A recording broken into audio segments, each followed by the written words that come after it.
सवाल ये है कि बीमारी से शिफा के लिए शरई इलाज के क्या असबाब हैं या कौन सी चीज़ें अपनाएं तो उसके ज़रिए से ये इलाज मुमकिन है। पहली बात तो ये है कि बीमारी जो है अल्लाह रब्बुल आलमीन की तरफ से है और उसके लिए शिफा देने वाली ज़ात भी सिर्फ़ और सिर्फ अल्लाह रब्बुल आलमीन की है और उसके ज़रिए से आदमी जो है अल्लाह से दुआ भी कर सकता है। बाकी जो इलाज है आम डॉक्टरों से वो भी शरीयत के अंदर दाखिल है, वो भी इलाज करना उसमें कोई गुनाह नहीं है।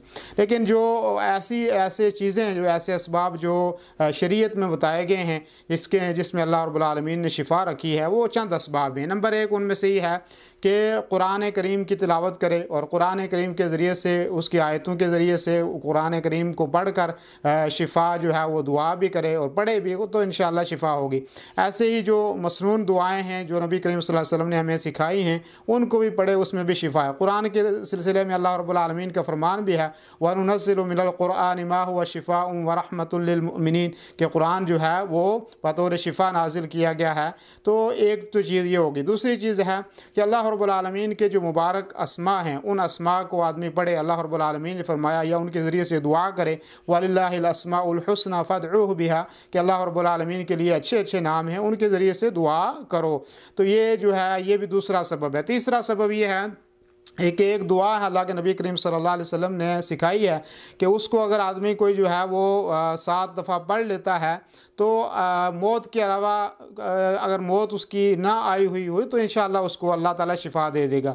वो दुआ क्या है? फरमाया कि ये दुआ है अस्अलुल्लाहल अज़ीम रब्बल अर्शिल अज़ीम अन यशफियक। ये दुआ अबू दाऊद शरीफ की में मौजूद है और इब्न अब्बास रज़ियल्लाहु अन्हुमा उसके रावी हैं। तो दुआ ये आसान दुआ भी है कि 7 दफ़ा इस दुआ को आदमी पढ़ ले। और ऐसे ही नबी करीम सल्लल्लाहु अलैहि वसल्लम ने भी उसको ज़िक्र किया। कुरान करीम ने सूरह अन-नहल के अंदर इस चीज़ की वज़ाहत फरमाई कि शहद का इस्तेमाल जो है ये भी शिफा का ज़रिया है, इसके ज़रिए से भी अल्लाह रब्बुल आलमीन शिफा देता है। ऐसे ही जो है कलूंजी जिसको अल्लाह के नबी सल्लल्लाहु अलैहि वसल्लम ने हदीस में फरमाया, बुखारी और मुस्लिम की रिवायत है, फरमाया फिल हब्बतिस सौदाई शिफाउम मिन कुल्लि दाइन इल्ला साम के काले दाने के अंदर हर चीज़ की शिफा सिवाय मौत की, और साम कहते हैं मौत को। तो इसलिए कलूंजी जो है वो भी शिफा है, उसका इस्तेमाल भी करना चाहिए। ऐसे ही जो है पचना लगाना, नबी करीम सल्लल्लाहु अलैहि वसल्लम का फरमान है अशिफा उफ़ी सलासा, बुखारी की रिवायत है कि शिफा जो है वो 3 चीज़ों के अंदर है और उनमें से एक चीज़ ये भी जिक्र की कि पचना लगाना, इसमें भी शिफा है। ऐसे ही जो है 7वीं चीज़ जिसमें शिफा है, फरमाया कि माउ ज़मज़म लिमा शुरिब लह कि ज़मज़म का इस्तेमाल जो है वो शिफा का ज़रिया है और हर उस चीज़ के लिए वो काफ़ी है जिसकी नीयत की जाए। मतलब शिफा की नीयत की जाए तो शिफा का वो जो काम करेगा। भूख ख़त्म करने के लिए उसको पिया जाए तो भूख का जो ख़त्म करने का वो ज़रिया बनेगा। ऐसे ही अगर प्यास लगी है तो प्यास को बुझाने के लिए वो पीता है तो तब भी वो काफ़ी है।